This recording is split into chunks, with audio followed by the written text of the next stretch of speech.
All right, guys, we are live. Awesome. So thanks for joining us tonight on Laser Everything and our Laser Source podcast. And we have, of course, the man to your right, my left, Alex, and of What's course, up, guys? Kyle, the constant live streamer himself, and Alicia's our special guest with Pate Ranch. How you doing tonight, Alicia? I'm doing fabulous. I'm looking forward to this. This is going to be Uh, awesome. Good deal.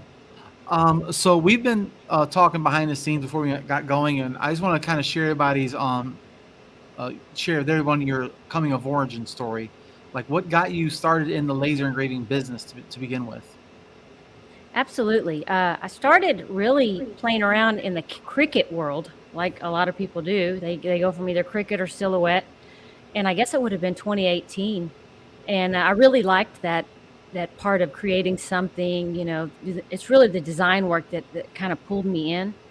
And I noticed at one of my the first craft fairs that I ever went to that people were touching it and seeing that it had that level. You could see they're checking to see if it was vinyl, and I'm like, they would walk away right after that. And I said, I've got to do something different, to get myself to differentiate myself from one or two booths down. And so I started looking around. It would have been, I guess, late 2019. I bought a Glowforge. So, they market themselves very well. They've done a bang out job of that. If you go in and look laser, you're going to see Glowforge everywhere. So they were very, marketing and promoting themselves. And so that's how I jumped into the space. It wasn't a huge amount of money to get into the first laser. And that's kind of how I started. I had it for a year and was very successful with it, but I soon found that I was limited by the requirements that it had, the depth and the Z depth and the size. But I did learn a lot on it. It's got its place in this market. It's great for somebody who's a hobbyist who's not looking for high, production quality or thick things like cups. So it's got its market. And that's really how I got into it. I just wanted to be able to make things, and the laser technology at the time was affordable for you to get it in your home as a maker, as a crafter. And it was just easy to I say easy to get in. It was I had to do a business plan. My husband was funny. He said, if we're going to spend $6,000 on a laser, what's your business plan? So we tried to lay out the structure of what we were going to do with it, just so it wasn't another expensive tool. But that was really my entry into the space was the Glowforge. And then I would say shortly after that, a year, I was like, well, I need to upgrade because I could see kind of where my skills were going. And not only that, I wanted to do bigger things. I was limited by the bed size. So I started looking at more commercial and higher end hobbyist lasers. So that's kind of how it started. And now I'm on my 6th laser. You can see several of them are behind me. I've had some and sold them, and then kind of jumped on the Thunder train. So that's kind of the start of it. But Well, and I see you have two Thunders behind you and a fiber. And what else you got there? so That I've got fiber's. two. Go ahead, I'm, Alex. I'm just super excited for you. That fiber is a Thunder Laser too. Yeah. Alicia just got the brand new Aurora, and it's so cool. I can't wait to see what she does with it. Yeah, that thing I've had it uncrated for maybe a week. What, Alex? It was just, I Yeah, just got it's it. about a week. Yeah. Yeah. So when I went from a Glowforge to an Aeon Mirror 9, and then I saw that my holidays were coming and that my throughput was limited by one laser, because you're sitting there watching the job and you're like, if I had two, I could, be running other jobs. So somehow I talked my husband into getting another laser. I mean, I don't know. He's a great man. He's really been very, receptive into this space. So I actually called Aeon, and they didn't have anything in stock. They said it's going to be 6 months to get something. So I started looking at other brands, and Thunder was like, we've got one and we can get you it in 3 weeks. So that's where the big 63, I went from the 9. So I had a Mirror 9 and a 63 in my dining room, of all things. Very unconventional of a home. But sometimes that's how it works, right?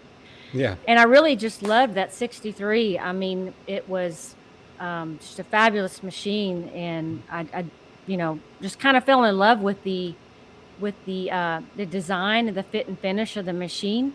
So I ended up selling the Mirror 9 and then replacing it with the Thunder 35, which was the same bed size as the Mirror 9.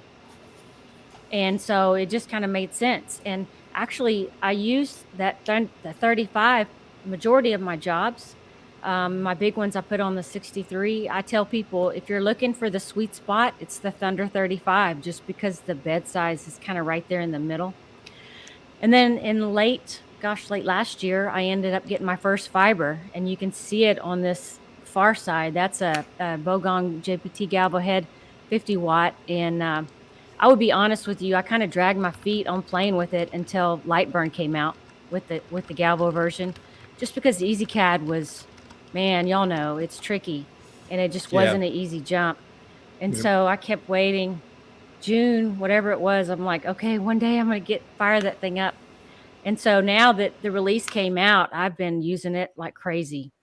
So it's been fun. And then last week I got the Thunder Aurora, and so I'm super excited to have that thing. So I've got a powerhouse behind me of equipment, and now what I need is just more time. So that's kind of been my journey.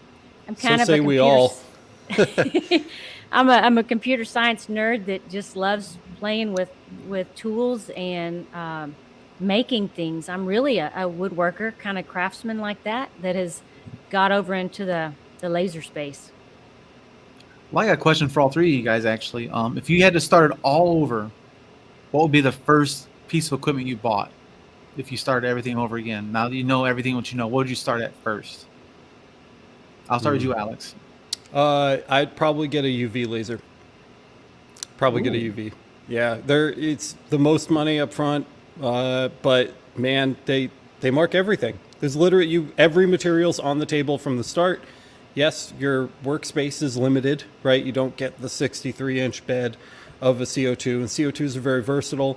But with UV, you get every kind of plastic, glass, wood, acrylic, leather, metal. You're marking titanium, you're marking steel, you're marking aluminum.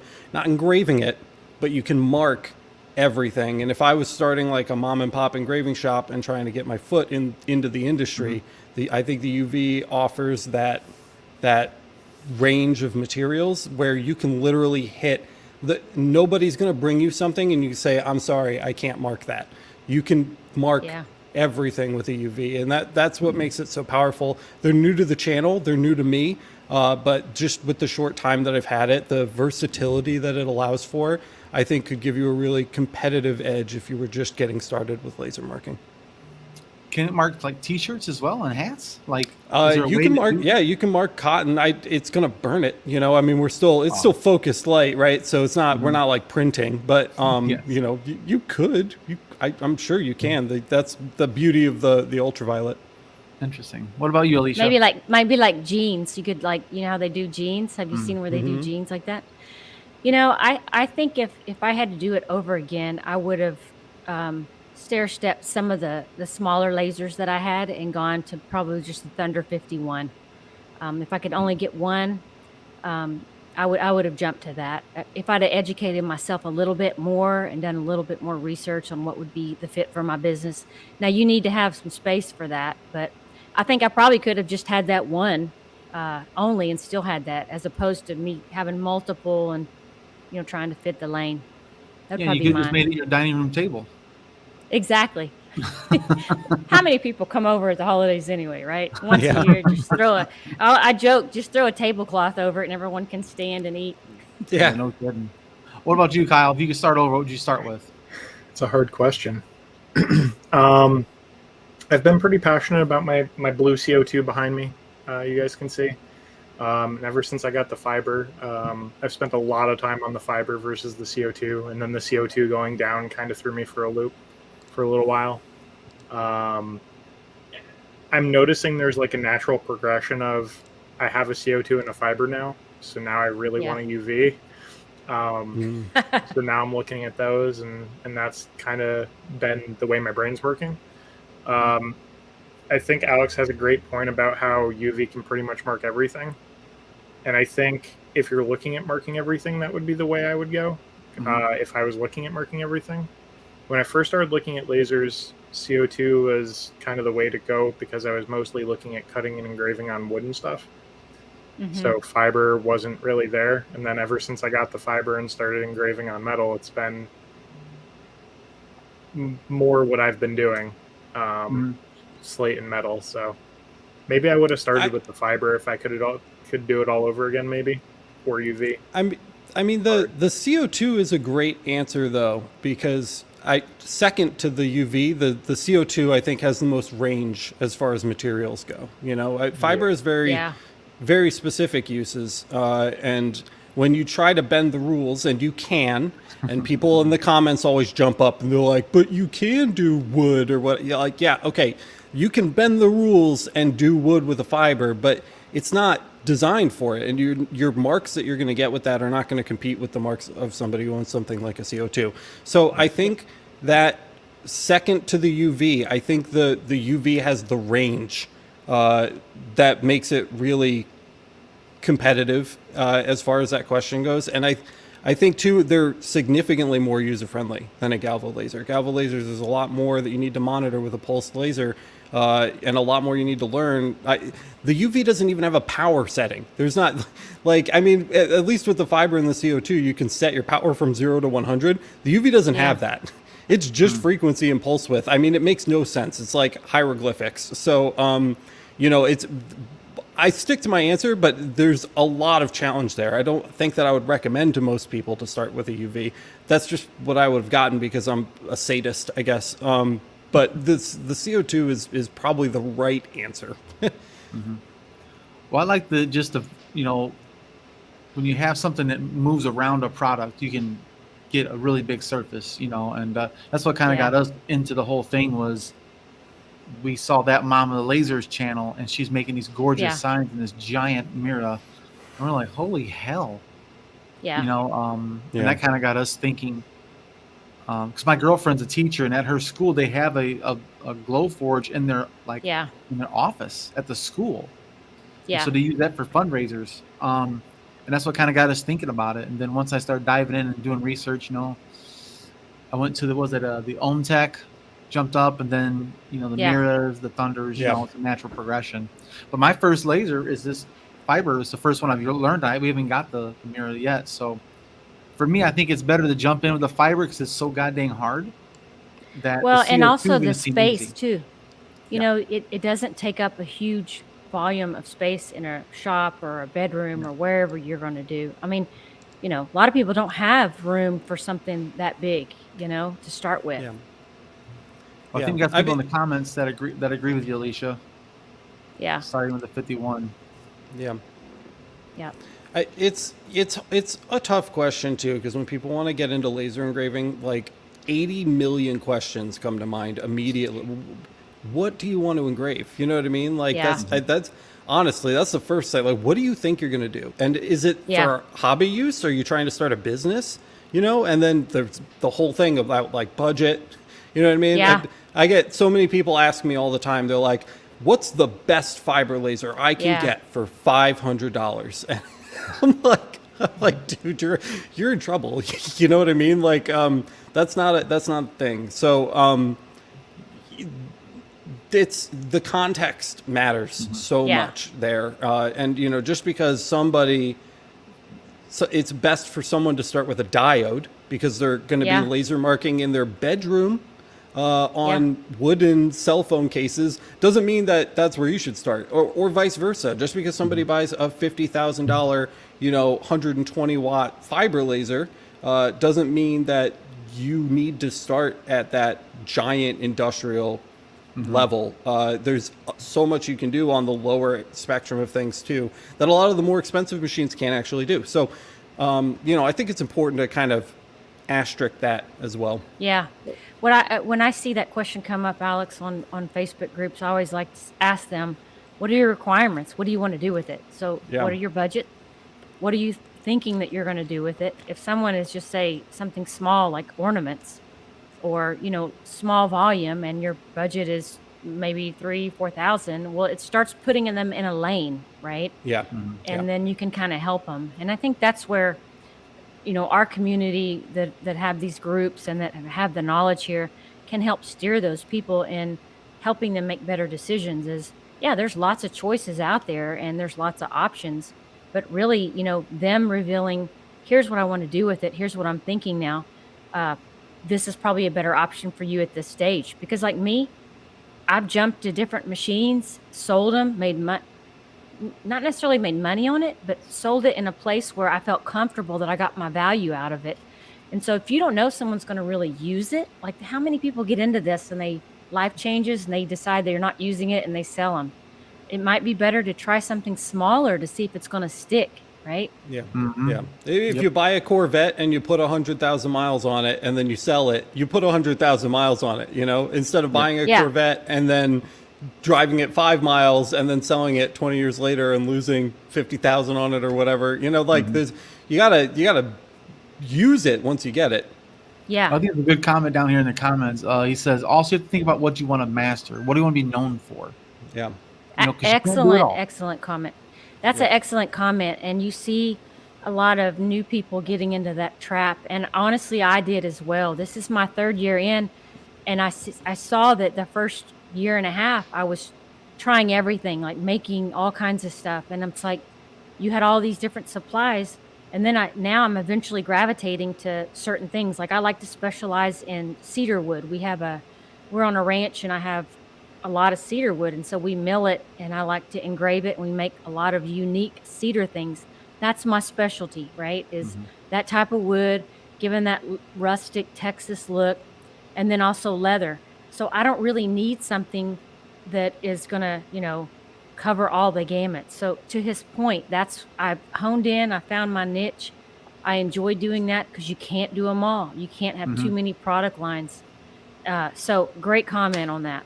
Yeah, we talked about that quite a bit the last time that we had you on the show too, and it's worth repeating for sure.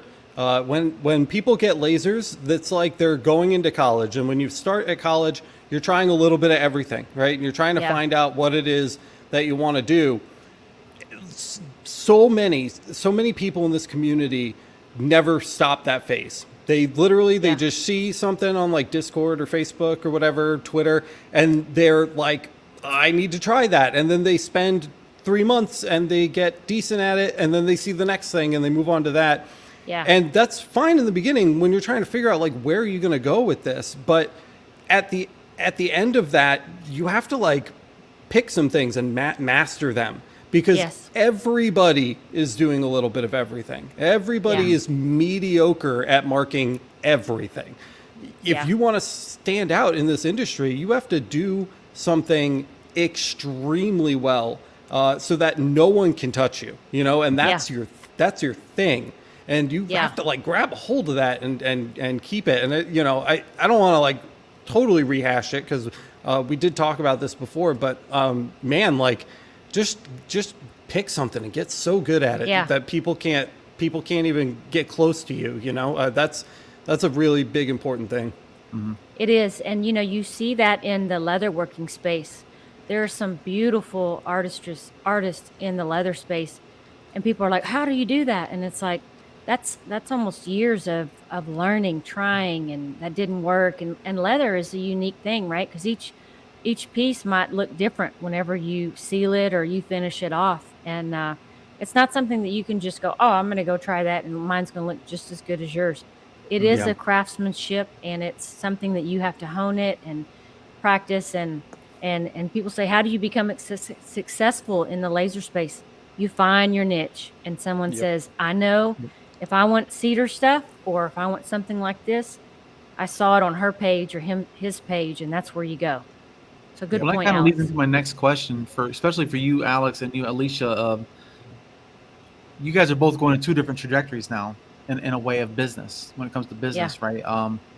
So for anybody new to, like, I haven't even opened my store yet, but I think the market decides what I'm going to make more than I decide what I'm going to make. So like, how do you guys, any advice for people going out there trying to figure out what is your market, and like, how do you choose that first line, if you will, a few things you're trying to dabble in? What helped you guys kind of narrow that down for yourselves? I know you talk about we all just kind of throw spaghetti against the wall, but how Yeah. do you narrow it down? And I think it's all comes to sales, of course. But you guys go ahead. Go ahead, Go ahead. Alex. You go first. Oh, well, Okay. I don't feel super qualified to chat about this because I ran a job shop, and I liked doing it, but people were bringing me random stuff. There was no like I didn't ever actually like make a product and sell it. Like people, I had new things coming in every day, and that's kind of where Laser Everything came from because I'm constantly being challenged with new materials, new shapes, new requirements, and new expectations, and that was the basis for the channel. So I'm grateful for it. But as far as like finding something to sell and market, and like narrowing that down from like a wide variety of things, that's something that I never got to spend a lot of time doing because I was constantly dealing with the daily, like you wake up every day and there's just something new in front of you that you've never done Yeah. before. Again, like I enjoyed that. I was passionate about it. So, if I didn't like it, I probably would have tried to change gears and maybe sell something online or customize something online, which is what so many people like to do. But I enjoyed the challenge every day. And then I got the opportunity to share what I learned from those continuous challenges. So, Alicia's going to be way more qualified, long story short, to comment on that specifically. I guess for me, and I tell this to people on the Laser Lounge when we're talking business stuff. Look at your own interest and hobbies that you're currently in. For me, my daughter was in FFA, which is Future Farmers of America, so the ag industry, kind of showing animals. I knew that space. I knew what those people liked. I knew what their interest would be just because I was in it and what I would like. And so I tried to leverage that. So what would somebody like at a stock show? Because that's where I make a lot of my money on my business is I make a lot of awards for animal awards for stock shows and stuff like that. My kid went and I knew what she got. And so what would they like to see? And I knew that market space. So I think if you if your children are in soccer or football or whatever, and you start leveraging to the places where your community is, you already have an outreach and network, you start marketing to them, they know you, they trust you, that's how you can kind of get in and find your lane. I think when people open it up too broad and say, I'm going to make all these products and I'm going to make tumblers, I'm going to do this, I'm going to do that, you don't find that uniqueness where you can build relationships with people. This is just my own experience. I felt that you can start building relationships with the networks and your like interests because that's what you would buy, right? Right. So all the Western stuff, the turquoise, some of the leather things, what would I look for in a coaster that is a leather coaster that's going to go with some whiskey or some whiskey stave thing? I personalize it, and that's what I market to. So that's kind of how I've done. I can't help but think that if Matt Bodiford was here, he would be like just chomping at the bit to talk about how he uses his leverage in the education industry to make relationships with those people. These are his coworkers and his peers, and he sees these people and talks to these people every day. And he identified a need that they had, and the relationship was there. Relationships are so important. And this is a very local first kind of approach rather than like an online marketing approach, but it works. It's effective. Local markets are often overlooked. And, that was one of the beautiful things about the job shop too, is that, while we weren't filling a need product wise, we were filling a need service wise. And so those people that were bringing stuff to us weren't bringing us glasses from the Dollar Tree for a 8-year-old's birthday party. They were bringing us the glasses they used at their wedding. And there's kind of like some inherent trust there, and you build relationships with those people too. So whether you're making a product and fulfilling a need or offering a service and fulfilling a need, those relationships are key in either of those situations. I'm going to add one more thing, and then Kyle, I'll let you jump in because I don't want to steal too much of it. But I will say that my external website and my marketing of my products is very weak, and that I don't even have the bandwidth to take on more if I did have an external website right now, because I've done what Alex just said. I've marketed and I built my network and I'm getting enough orders coming in that's really all I can handle right now. So, I mean, I would love to have a fancy website and get it up going, but I would be dying right now just because of what's coming in. And I think it's okay for makers to know you need to have in your mind, like, I only want to sell 3,000 or 5,000 this month or 7,000, whatever it is. Set your target there and be happy with that. Don't just chase, I need more orders, because I put a meme out on the Laser Lounge the other day. It was like, I went from a 9-to-5 job to a 24/7 job. You still need to keep the balance, right? Our family is important to us. We don't want to take on too much. I caught myself doing that in the first 2.5 years of this. So knowing where to throttle it down and careful how much you do market out there, it's a fine balance. So Worse off than Alex was for being qualified for answering this. I'm even worse. I didn't actually even make it that far. I went to go start my business, and I ended up working for Alex instead. Oops. Sorry. You feel the need. Darn, I did. You did. I changed gears. So That was a need was filled based on a relationship. yes, Exactly.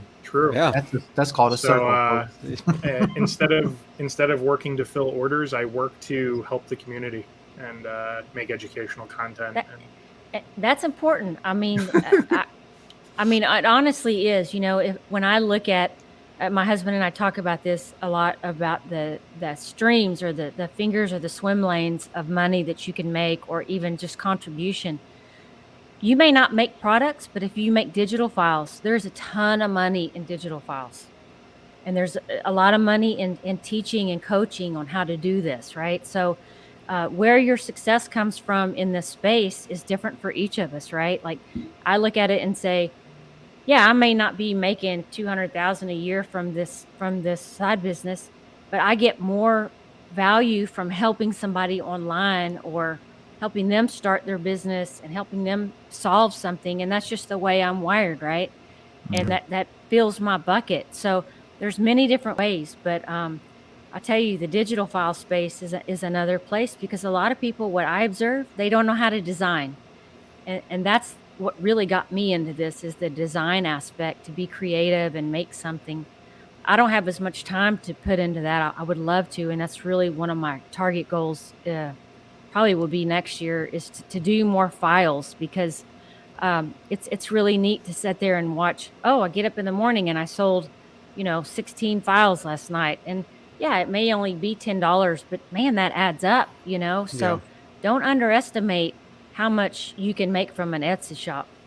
And Keith here in the comments, 8 months on Etsy, one sale, electronic file, $1,600. Yeah. That's called passive income, folks. Yeah. I mean, if you go and look at, there are some really good designers, and you go and look at their shop, and you can click how long they've been on Etsy and how many sales. Go look at an average of what their files sell for. So let's say $5 or $6. You go do the math, and you're like, oh my God, that girl just made $250,000 this year, or since she's been open. And That's the beauty too, you make the file one time. Correct. And it's done. That is done, and it makes money forever. It doesn't. You don't have to keep making it over and over and over again. If you make your leather coasters, they can be the most beautiful coasters in the entire world, but you have to freaking make them every time you sell them. That digital file, man, you throw it up. And not to derail the conversation, but I would like to just shamelessly plug that if you are a file maker, we're looking forward to having you on the Laser Everything Marketplace, which is going to be launching very soon. We're finally in like that home stretch. I can see the light at the end of the tunnel. So keep an eye out for that. Sorry, shameless plug. No, that's good. Yep. I'm just excited that you got that thing ready to go. It's at a perfect time for me personally. Like, me and my girlfriend, we're getting ready to start everything, and we're like, where do you go? The hard part is finding suppliers too. Yeah. A trusted vendor, so you're going to have pretty much the Amazon of laser products. Yeah, everything is curated, like very, very highly curated with a fine-tooth comb. So it's not just like, a free-for-all. Our vendors have to apply. They go through an Yeah. approval process. It's typically people that we have relationships with. So, I'm feeling really good about it. But like I said, I don't want to derail the conversation, but it just No, came you're to good. mind, and it's relevant because these people need outlets. So, Etsy, They do. And Etsy's very big. yeah. Well, I'm sure you're gonna have a big announcement. That thing gets ready that people can yeah. apply to become a vendor if that's what they want. That their jam is making files, man. That's Yep. probably gonna be the place. That's where I'm gonna go. That's going to be one of the places. Yeah. So that's I'm just gonna be looking forward to that website. I'm gonna have that sucker saved as a bookmark. Totally. Bookmark in my thing. Totally. Yeah. So there's been some good questions in here. In the comments. So Regan said, "What motivates you to keep going when you are low or feel like quitting, or maybe that burned out kind of phase you can get with that hustle? That grind does wear you down. You're not impervious. So how have you guys, met that challenge?" I think for me, and it's really timely because I did it this week. I put all of the orders on the back burner, and I just stopped and did some creativity design work on making something. Funny enough, I've got 7 pallets sitting on my land of whiskey staves.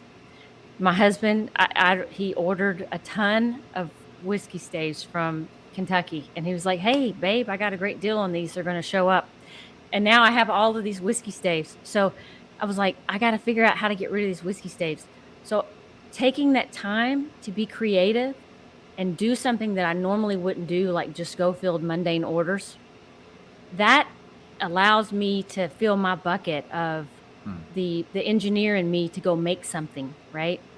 And so I sat there and brainstormed for a couple days, and then it hit me, and then I came up with this idea, and then I told him about it, and we went and kind of perfected the process of getting it down to it'll only take 3 minutes to make this widget that we can sell. That brings me back to kind of filling my bucket on when it gets mundane and I'm just kind of tired of doing orders. That's where I love about this space is to take the tool and your brain and your mind and make something. That's what I do. I'll just put the orders on the back burner and go spend some me time with the stuff, really. That's so positive and bright. I love that. I'm the complete opposite. I sit in my dark cave and I stare at the wall and I consider the consequences of what's going to happen if I don't get my ass in gear and pull something off, because I am not going back to a 9 to 5. Like, you will drag me by my heels, kicking and screaming. If I ever make a dime for anyone else ever again, it'll be the last thing that I do. Yeah. I don't know, man. It works Yeah. for me. It really does, because I've done all of this work, and my wife and I have sacrificed so much to get our business off the ground. And if you don't figure it out, like, that's on you. Yeah. It's going to Yeah. crumble in your hands, and it's gone, and that's it. So I get really dark with it. It totally motivates me, as crazy and weird as that sounds. I just kind of got to get my head in the right space and be like, you need to pick it up and you need to start getting some stuff done, because you're falling behind, and like, this is riding on you. And the other half of that too is that every time that I try to take a break, and I do from time to time try to take breaks, I just see the people. You know how this is, Alicia, I'm sure, and Kyle even, the people in the communities who need you. You know what I mean? They need your help, and if you try to walk away, like, they're still there, and someone hasn't answered their question, or someone hasn't helped them, and they're sitting in their shop having a panic attack because they just bought a $6,000 laser and some simple thing isn't working, and it would take 5 minutes or less of my time to just pop in and just be like, this is it. It's super easy. You're fixed. You're good to go. But I'm taking a break. So, I just like, but that gets into my head too. So then and it's like, that could be a video, or like, this should be a Facebook post. And so that stresses me. That stresses me out back to working from the stress that made me want to stop, so it's kind of like a tug of war on that, but I'm still alive. I haven't had a heart attack yet, so I would try Alicia's thing before we try mine. Well, I'm very fortunate in that my husband is very involved. He's more the business side of this and will keep me in check, right? And says, we need to move money over, we need to do this. And so I get to be more creative and can I don't take on as much as, like where Alex might be thinking about it, just because I've got James doing it for me. But you're absolutely right. You need to be, this is a business. Either you're a hobbyist or it's a business. And if it's going to be a business, you need to run it like a business or it's going to fail. Right. And what do they say? Most small businesses fail within 5 years. I think it is. It's 5, 2 years. 2 years. Oh, it's 2 now. Is it 2 years? It's getting worse. Okay. It's getting worse. I thought it was 5. Yeah. Yeah. Restaurants are 2 years or less. I think it's like 80% of restaurants fail in 2 years, and other small businesses up to 5 years for the Rough. average for some other industries. It's 2 to 5. Yeah. We really try to run it like a real business, whereas it's a side hustle, but we try to act like it's a real business. We do look backs every year at the end of the year, actually at the end of every quarter. Did we meet our target? I look at my numbers probably once a week. Where am I compared to last year? Is that okay? Or should I be pushing? Should I be doing this? What did I do wrong? Did I buy too much stuff? I'm a habitual hoarder of blanks, so I got to slow down on that, right? I've got a lot of inventory. Obviously, I buy too many tools. So we look at it as a business and we plan, right? We do our plan, our strategic plan at the beginning of the year, and we try to meet those goals. So it's exactly what you need to do if you're going to run it as a business. That's what I try to teach the people, or not teach, but show in the Laser Lounge, so that new people who don't have some of those skills or don't know. I've been fortunate enough to be in the business world. I'm bringing my knowledge from that so that they can use that, and it's like a freebie. And to Alex's point, I remember sometimes I'll go into town. I have a half-time job at Chevron as an engineer, and I'm off when I can't log in. And people are like, where did Alicia go? It's the same thing. One day you're not logging into Facebook and people are like, where, what happened? I knew something was going on. It's like sometimes, you got to disconnect just because your day job. But and I'd just like to throw out too, by the way, since Alicia brought it up, this is why Alicia and I get along so well, is because I am very technical and dense on the YouTube channel for like instruction. And Alicia has this brain that is just so good at thinking about the business of laser marking. And she brings up stuff that I just don't think about and that we don't cover on the channel. So we're like best friends for that reason, because our content interfaces really well together in that way. And even though they're on completely different platforms, I mean, if you guys are listening to this and you aren't already part of the Laser Lounge, you should join. It's down. You can see the link down there on the scroller, facebook.com/groups/Laser Lounge 1. You were saying Laser Lounge was taken by a laser hair removal place. Yeah, it's like, no, I don't do hair removal. No, yeah, Brazilian or anything. Definitely check that out, guys, even if you're subscribed over here, because Alicia covers like a whole different world of stuff over there that we just barely skim the surface of on Laser Everything. So I appreciate also, guys, that shout out. Every one of her links and the Laser Everything links are all in the description box. All of them. Yep. So it's all if right you there. don't mind, guys. I'll give you a little. I want to give the background on why I chose that name.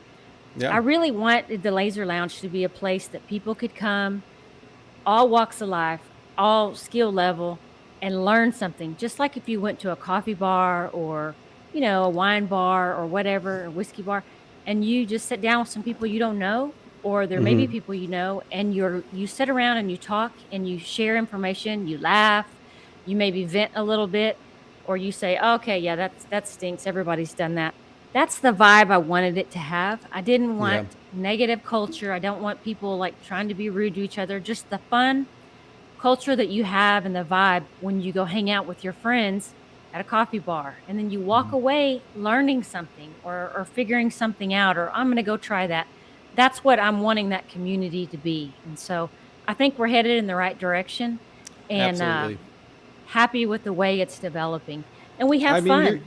Your numbers are proof of Crazy. that. They're like a tangible proof of that. What did you get? You guys have been up for a month now?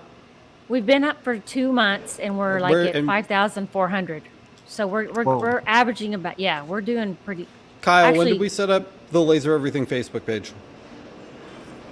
Guess. Maybe 6 months ago. Okay, I'm at 2.5K. So there's something there. Like you've got it. You've got something going on, you know? There's two things, and I will hound on the power of your network. I leveraged a lot of the people that I had been good to or had been good to me, and said, "Hey, let's build this up. Share. Come bring your stuff." Every time we have on Wednesday, it's Whiskey Wednesdays. It's when you can self-promote in one thread. I reach Yep. out to all of my people in the area that I know that have web pages or sell stuff. Come put your stuff in here. It's that giving, right? I give more than I take. And so I think that has helped with building that thing up. And then the other thing is I want to share technical. A lot of people just want to share their products. I want Yep. you to learn something. I want you to learn how to do that technique from beginning to end. And so when we started this, I said, look, I want to surround myself with people who know more than me. And I Yep. think I'm doing that. I brought in yourself, two other people that are experts in certain areas. And it gave them kind of a space to where they felt comfortable sharing their YouTubes and sharing their content. And they are a higher caliber. And so I want people to come to this place to go, this is a level up Facebook group. That's what Yeah, we want to Exactly. be. Yeah. Value speaks for itself, no matter what form it is. Yep. Yeah. With everything, supply and demand. it's just that Surround simple. yourself by people that are better than you, and you will become better. Yeah, you don't be the big fish in a small pond. Yeah. There's no room for Correct. growth there. And I think for me, like, I would say that growth comes from challenges and failures. So you can't be scared to fail. You can't be scared Right. to just be wrong. It's okay to be wrong, because Yeah. just don't repeat the same mistake. That's called Yeah. learning. I think, that's where I think that my day job trickling over to this has helped, because as an engineer, you get things wrong and then you go and perfect it. And so you have to be humble and say, my way maybe isn't the best way. Like, I've put things out there and someone has said, hey, this way will save you more time and this is better. And I'll go, really? And I'll learn from it and I'll change my way. You need to be that way in this space, right? Because there's 9 ways to skin a cat, right? I mean, you can do it many ways. I get really frustrated too, because it's Somebody's like moving baking cakes back there or Here, something. watch this. Point. Well, he's working on that. I'll share my experience Yeah. with what we were talking about. When it comes to getting frustrated or having a bad day or just feeling run down on tasks and stuff, sometimes it helps to give yourself a little break. Take 5-10 Yeah. minutes, or like the live stream on Friday where I took like an hour and a half and we just did some destructive testing on Slate. That was more for me. That was a good time hanging out with friends in the community, and it's and got some learning experience out of it while I was at it. So Yeah. yeah. and then I go back on LMA or the Discord group, and I answer questions and try to make other people's days better. Well, I will say too, guys. My original podcast was the Mindful Skeptics, because I'm all about mindfulness and mental health, especially for men. It's stigmatized. You're weak. You're lesser than. All that bullshit labels. It's exactly what it is. Yep. I've went to counseling for 3 years to kind of figure out who I am. I think mental health really matters. So if you're feeling burned out, listen to your body. It's going to Yeah. tell you. If not, it's going to show up, and it's going to morph into something else that's going to be Yeah. bad for your health. And I was gonna say, like, one of the pet peeves that Miranda and I have developed when participating in laser communities is that there is a problem with people not knowing things, and I just despise that. There's this fierce hostility when people are new and don't know the answer to something or don't know where to look for something, and you get the people that are like, God, why don't you just look it up? Or like, how do you not know this? And that drives me absolutely insane. Yeah. Nothing boils my blood faster than that. So we try to create those spaces where people can not know and it's okay. You don't have to know everything. You don't have to know anything. You could come in, you could wander in and be like, hey guys, what is a laser? I don't even know what a laser does. I printed t-shirts for 10 years and I want to try something new, and I don't know anything about it. And our people in our communities, both of our communities, will sit down and take the time to explain it to you. Absolutely. Nobody's going to say that you're an idiot. Nobody's going to tell you should have looked it up or done a search first. And when on the very rare occasion that they do, those people get removed because we don't want that kind of energy. You know, No. but we're all here to help each other. Everybody was new once, and there's nothing wrong with not knowing, even where to start looking. A lot of people want to do the research on their own and don't want to bother people and ask questions, and they don't know where to start looking. And sometimes it takes 3 seconds out of your day to just point them in the right direction kindly. So, you know, I think that's really important too. You don't have to know everything. And I think a lot of people are afraid to talk. A lot of people are afraid to speak up and participate in these communities because it's a very common occurrence in the laser space that newbies are treated that way. And it breaks my heart because I want people to participate in conversations and ask questions on the Discord and reach out when they need help, you know, and, you know, thankfully we have the Laser Master Academy, which I think has really evolved into a safe space where people can not know. But in some of the public areas, even in our own Discord and Facebook group, you can definitely still feel there's tense air there where people don't necessarily want to let on or express that they are confused or frustrated or lost on a specific topic. And, you know, I just can't bear to see that. So. Yeah, the To me, it's- philosophy I kind of take with it is, it's kind of like when I was in college. They say if you're helping someone, you're tutoring them, you learn by repeating what you're teaching someone else. Yeah. Right. Yep. And I've helped people that are stuck on something and learn something new myself. Right. And then it makes it easier for the next time. Yep. And to your point, Alex, we have no room for that type of attitude in our community. I call them douche canoes. We get rid of them. You're going to be like that, you're gone. Yep. I mean, because it needs to be a safe space, right? We Yeah, should come here and be able to say, I don't know how to find the center of that board with my laser if it's homing to the left. Yeah. Help them. There's, you know, so Yeah. go ahead, Yeah. boys. Sorry. Well, No, to me, it's totally true. Well, for me, this is like learning a foreign language. All these terms are new. Gantry, Galvo, you Yeah. know, UV, fiber laser. I didn't know what the hell any of this stuff was 6 months ago. I did a lot of research. I'm a researcher. I want to buy it once. And so that's why I went, and it took us months to find things. But then you go to buy it. Now you're like, okay, now I got to learn stuff. Yeah. And you're just in this learning phase and gathering phase. But if you don't know the lingo, it's hard to ask the right questions too. So I think that's what's very good about the Laser Masters Academy and the Discords and the Facebook pages. You can sit back and just listen first to learn the lingo, and you have time. You don't have to jump in there. If you're kind of an introvert like some people are, you can say, okay, you know, what the hell does that word mean? You can go look it up real quick and say, ooh, dang, oh, that's what that means, and kind of still be in the conversation without feeling exposed or nervous, or, you know what I mean, like to be embarrassed for not knowing, because some people have a lot of reservations about that. Like that's where I am with fiber right now. I mean, it's still new to me. I'm still learning, and you know what I've done is I'm hooked up with May Armstrong. She's in the same place. She's a little bit ahead of me, and we just kind of share. Okay, have you tried this yet? Or tweak this, do that on the side, and we've kind of teamed up as learning at the same space by asking each other, and we'll do a lot of YouTubing, educating ourselves. And then we may bounce that idea off each other. But even if someone may look at me and go, oh, she knows everything about lasers. Not in the fiber space. It's a whole new animal for me. So. Yeah. And, you know, we're kind of the opposite over here at Laser Everything too. We are very Galvo focused, and thankfully I have Kyle, and Kyle's going to be starting so, you know, we have the laser, the light burn for Galvo crash course we've been working really hard on lately.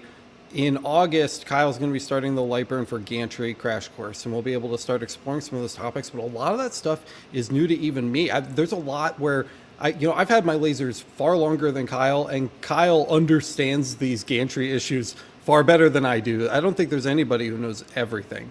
I think that's Yeah. ridiculous. And, Yeah. I didn't get a chance to agree with you earlier, by the way, but I really do think that the best way to learn is by teaching people. And I think that's why people have the perception that we know so much. Yeah. And it's just because we repeat ourselves so Yeah. so often, and it really burns it into your brain. So Yep. if you really want to master this equipment, join one of these dozen communities or so that Alicia and I have between each other. And there's some other good ones out there too, and help people. Yeah. And you will learn. You will learn. You cannot help other people without learning. And you so, learn from other people's questions. You learn from their Yeah. questions. Yeah. That's a Yeah. big one for me. Yeah. Yeah. Yeah. I just like the idea of a community because so much of this business is online, and that's Yeah. when people lose that personal touch. And I think that live streaming, making content like this, having a living, breathing community online is very helpful to, again, with that blues, that kind of recluse type of lifestyle of sitting in front of a computer next to a laser, just getting to work, and it's very small. There you go. Yeah. I think that's helpful for mental health too, to be part of a community is what Yeah. most people are seeking anyway. So Yeah. I think that's a healthy thing to have, is a community. Keeps you going too. Even the bad days, you make a mistake, you lose money or whatever it is, time and money. You can always recover. It's what I think what it is too is I got to spend 2 or 3 days with the Thunder crew and a bunch of people that knew lasers, love lasers, like we are here, and we just talked shop, and it was so fun just to talk about, hey, what settings, or what are you doing here, or how did you do that, or I didn't know that, I didn't know that the system could do that. It's that common interest of people that you wouldn't even think would have the same interest in talking about things that they're doing with them or how they've used it or different techniques. It's that relatable factor, right? It's fun to do that. Yeah. So is it okay if I do a couple of rapid fire questions for you guys? I got a couple of fun questions set up. Okay. I'll start with you, Alex. What is your favorite food? Oh, pizza. Done. New York style, extra cheese. Perfect. Alicia. Toppings are for crappy pizza. My favorite in my family will can attest is a steak, a big tomahawk steak. I can put down a very good steak, and it has to be grilled with real charcoal on a smoker. None of the gas stuff works. Kyle? I'm a round man. Shape is round. I like food. That's hard. My recent hook lately, chicken and broccoli stromboli. Huh. Not sucker bad at for all. Sorry, I just clicked on the wrong thing. There we go. What is your top 3 favorite movies of all time? That's not a rapid fire question. That's a freaking philosophical I know. argument for the ages, man. I know what number 1 is. I know what my all-time favorite movie is. I can give you that. The subsequent movies I could debate over. The greatest film ever made by mankind is The Empire Strikes Back. That is the best movie of all time. So that's my number 1 favorite film. But the others, I mean, that would take quite a few decades of debate for me to settle on.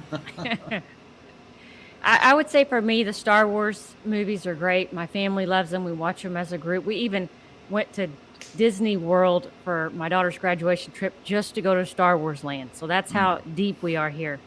So I love watching that. And then I like funny stuff. I'm not a huge movie person, but I do like funny stuff. So I like to watch Superbad with my daughter, and then Pitch Perfect was pretty funny. I could hang out with Bad Amy. We could be friends. I love Pitch Perfect. That's one of my favorite movies, actually, really too. I will watch a good Pitch Perfect. Yeah. Nice. Kyle?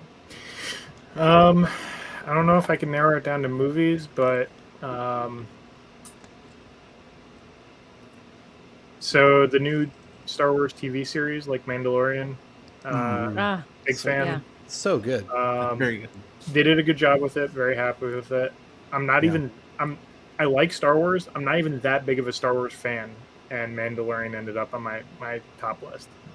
I'm also a sucker for Harry Potter films, Okay. followed by Fantastic Someone- Beasts films and Marvel films. But Someone now call we're getting Miranda. past top 3, so I gotta shut up. We See, I gotta named our stay- puppy Mando after Mandalorian. So Now that's cool. Nice. Yeah. That's Good real name. cool. I like it. I'm a big Quentin Tarantino fan, so I just think Pulp Ah. Fiction is one of the best movies ever made. Just how he plays with the script, he throws it, he reorganizes it, makes you think about it. Yeah. And a movie makes you think, and you have to watch it twice to understand it. I think is a challenging thing to do. So I'm Yeah. a huge fan of Pulp Fiction. I'm a military guy. I'm a veteran, so I think Full Metal Jacket is just awesome.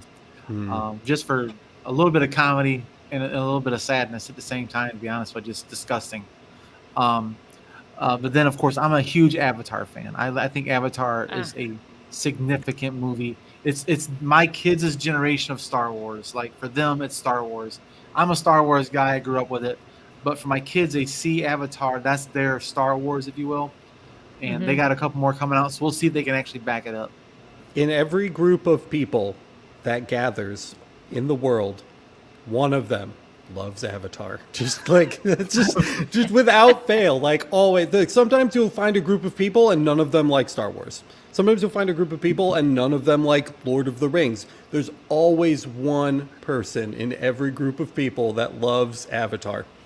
That's me. I think it's a pretty cool movie. The ride but was yeah. cool at Disney World. I know that. Let me think. Where does the other one go? Okay, and two more questions. One, where is the one place you want to visit on planet Earth you haven't seen yet?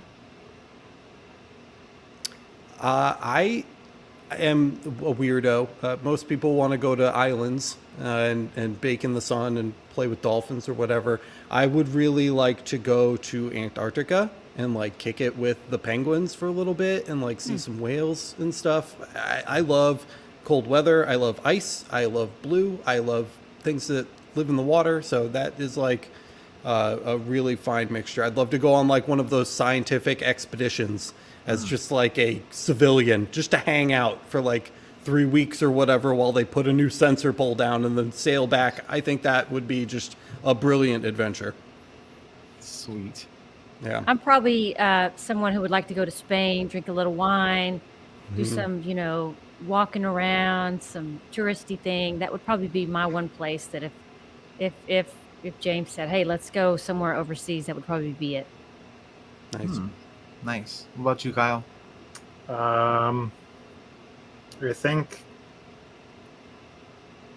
I think if I was going to go on vacation, like a vacation away from my home country, I think probably Japan or somewhere nice. in Asia. It's a good Yeah. answer too. Yeah. I'm a big culture person, and so I want to go to New Zealand to see the Maori Oh, that would be perform cool. a haka at a rugby football game, and that shit gives me goosebumps, man, because those people are Nice. like the last relics of a warrior tribes, like seagoing warrior tribes, and I think that's a pretty cool thing to hold on to that tradition. And like I said, I just love the cultures that are surround. Like same thing in Japan, you have a whole culture there. There's just a lot to it. I think that New Zealand's a beautiful place. This is where Lord of the Rings was filmed. Another cool thing about it. I think New Zealand's a gorgeous place. That's my personal one. Sweet. Okay, last question is, if you can come back as an animal, what would it be and why? Fox. It's the perfect blend between a cat and a dog. A fox. They're sly, they're fast, and they look really pretty. Sounds like me. I've been asked that before. I'm gonna say a badger. I'm a pretty tough chick. I mean, I am. I feel like I can take on a lot and ask for help when needed, but I'd probably be a badger. Hardcore. Yeah. What would you, Kyle? Maybe an elephant. Wise. I'm slow. I like to absorb and learn. and to some degree share my knowledge as best I can. Peaceful. And yeah, it's like my spirit animal. I like it. Yeah, Nice. that's nice. I would just say a dolphin because you can go to all the dolphins are in all 7 seas, and I just think that water's awesome. You can see any Nice. part of Yeah. the planet, and there's dolphins there for the most part, and they're an intelligent mammal. That's true. Yeah. Even though we Yep. butcher them and destroy them, which is a bad thing. But yeah, I think those are all fun answers. I think those are fun. Just get to know you people kind of Yeah. questions that people you don't ever ask that stuff to Absolutely. people. They want to pick your I brain like about lasers, not about movies Yeah. or culture. I had a question for Alicia that Sure. I don't know if I can ask this yet, so you can say no comment if you'd want to. But way earlier, I saw a question in chat about somebody asking if you had a YouTube channel or if you just did Facebook. Oh yeah. And I know that you're planning some video content. Can we talk about that yet? Absolutely. Yeah, we Okay. sure can. Please do talk about it. Obviously, I Yeah. already know, but I'd love for you to share that. Yeah. No, thanks for teeing that up. I do have a YouTube channel, and the plan is twofold. We're going to do 2 things. I'm sharing videos on how to make stuff from beginning to end. So I want to open the full thing, right? Some people like to show, oh, look at this great, whiskey head I just made. I want to show you how to buy it, how to clean it, how to engrave it, how to prep it, and how to market it. That's one aspect that I want to do. And then the other aspect is I'm going to start hitting the road and filming and interviewing people, makers that are successful, or going to like the Arctic, facility where they sell tumblers, taking an interview around there and seeing what's in the shop. Going to Thunder Laser. They're opening up their new facility, Thunder Laser USA. They're opening up their new facility in October. Giving you guys some eyes to see what these places look like. They don't have the opportunity to do that. So I do have a YouTube page, and we'll drop the link here. It should be in here. And Yep. please come join. And any of the videos that I share in the Laser Lounge, I put on the YouTube so that we can get that other audience in Facebook. And of course, I am spamming the Laser Lounge constantly with our instructional videos. I'd love to see some of that content come over to LE too. Oh, on that's our awesome. Facebook Yeah. page. I would love to see that. I have a couple comments on your YouTube channel. One, I adore the fact this is something that you and only you have done, at least as far as I've seen, which is that every channel on YouTube that revolves around laser engraving is, here's a cutting board that I made, here's how to engrave it, and a video. And you don't see what's happening over here, and you don't see what's happening over here. And your stuff brings those into frame, and you can see how, it's all of it. It's not just the engraving part. We're talking about the making and the finishing too. And that's so important because I from my own experience trying to learn, have gotten immensely frustrated trying to learn how to do this when so many different engraving applications do require prep work and finishing work. And I've actually I've kind of almost become obsessed with perfecting laser marking to the point where I don't need to finish it because I can't find anybody to help me with those other parts. So I think that's really, really key.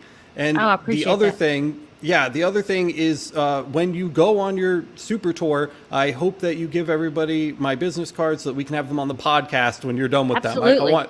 I need those scraps. You can send them over to me because we'd love to have them on too. But that's so cool. I can't wait for you to do that. Yeah, you've absolutely. Got just great plans. Yeah. What I'm thinking is, like Guy Fieri that goes into kitchens, right? Into different restaurants. That's what I want to bring to the laser community. You got this great sandwich that everyone comes here for, this Philly steak sandwich. Okay, well, you've got this great, niche that you do. Show me your, how you do it and what changed, the envelope for you. How did you do different? Bring it. Don't make it about me. Bring it about them, right? That's what I think the laser community wants to see. Triple so I appreciate D. that I think feedback. that's killer. Yeah, I think that's amazing. And you guys should absolutely go subscribe over there right away. Do we have that link in the description? I'm not sure if we do. If we don't, we will get it down there for you for sure. To which channel? Because I have all her links in there already. Alicia's It's YouTube. the YouTube. I just don't know if we had that well. one queued up. Yeah, okay, beautiful, great. So it's already down there for you guys. So definitely don't skip out on that because she's going to be I know she's going to be doing some just amazing stuff over there. Well, a little Especially advice with for you the too. with the fibers coming now. Yeah. You want to go into your YouTube channel and make a custom link so it'll have your name instead of a bunch of random numbers and stuff. It'll be Okay. easier to I can do that. customize that. See, always in learning mode. You always find out something new from somebody every day, right? Yeah. So I think we're about going to wrap it up for the interview section here. And Alex, you want to do a little after hours LMA content, right? Yeah. So I don't think it'll be live because I don't think that I am geared up for that at the moment. Okay. Maybe next time we'll do a live, but we'll probably jump into recording and you guys will see it tonight because I don't ever edit those. They just kind of go up raw. So if you want to continue hanging out with Alicia and me and the guys over here, definitely go sign up for the Laser Master Academy. It's the #1 way to support the channel. All of the information that we provide as Laser Everything goes up on the YouTube channel for free. When you sign up for the LMA, there's no hidden course or thing that's locked behind a paywall for you to uncover. We don't sell anything to you like that. We can produce content for free on YouTube because people support the channel via the Laser Master Academy. So if you're already an LMA member, thank you so much for supporting the channel, allowing us to continue doing what we do every day. Yep, you are on there. And if you're not, please consider going to check it out. You can find out more about how to do that over at masters.lasereverything.net. And of course, I'm just going to keep plugging for you, Alicia. Check out our YouTube channel. Join the freaking Facebook group. Doesn't cost a dime. You can sign up, for her Facebook group. It takes 2 seconds, and you're in, and you're getting value. So there's absolutely no reason why you shouldn't be in there for that. So that's what I got. Make sure you turn on notifications, guys, on your YouTube stuff because Yep. that helps the algorithm. It helps everybody else's content get out there to more people. If you have the notification set for your phone, as soon as the video comes up, click on it. You don't have to stick around the whole time if you're busy, but it does help their algorithms to trigger that thing in the first couple minutes. Yeah. That's all about helping each other by just viewing our content that we make on these things helps us. Every one of us have a channel of some sort. It helps. Like you said, costs you nothing. Yep. Just click on a bell and ring up. Yeah. I've had a great time tonight. Thank you so much for inviting me, and this is always fun. I love just kind of the, just discussion short like this, and how's it going, and I appreciate the invite. So it's always a great time with y'all. It's so great having you on, Alicia. You're such a blast to talk to. I just love the cowgirl attitude. We need to get it. We need to get that going on up in here more often. So we'll have you back on really soon, I'm sure. Absolutely, would love to. Awesome. Thanks, guys. All right. Well, Alex, you want me to? Yeah, close this out. We're done, dude. I'm done. All right, guys. I can't wait to do it again next time. When's the next live event you got coming up here, Alex? Next live event. So I have 2 scheduled actually. Tomorrow at 9 p.m. we're having an LMA Q&A, which is just me doing technical support live. So we'll have that going on, and then there will be a follow-up to that on the 28th. It's the same exact thing, except at 9 a.m., so it's in the morning for people that missed the night show.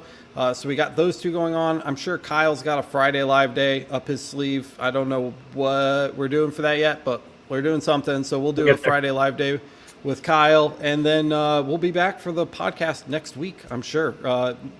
So just so that everybody who's listening knows too, this new voice over here, he's so busy introducing everybody else, but nobody's taking the time to introduce him. This is Boyce. Boyce is in charge of our social media now, and he's taking the reins on the podcast because, again, he has Mindful Skeptics. He's got a lot of experience in this area. Amazing job hosting the show, by the way. I feel so much more comfortable being able to just relax and talk to the guests and answer questions than having to host and do that at the same time.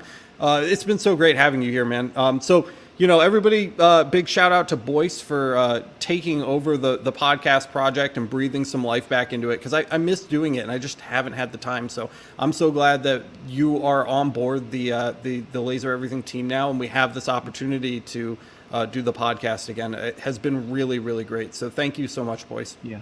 And just so you guys know, the TikTok channel, the Instagram, and the Twitter channels are all going to be getting way more active now. So we're making clips of all this stuff and more content of the live streams with the actual making of products and stuff like too. So I'll be making lots of clips for all our different channels for that. It's gonna be a Yeah, I fun hope to little see some of that project. Mira 9 on the Laser Everything social soon. Guys, I get it tomorrow. Yeah, it's coming. I charge my Anyway. Sony camera. We're ready to go. Oh, look at that. But yeah, dude, that's okay. That's the last thing. I swear I'm Yes. done. You can close out the show now. I'm so sorry. All right, guys. Thanks for joining us. See you guys next week, and make sure you join all the links in the description box. All right, guys. Bye, guys. Thank Lasers. you.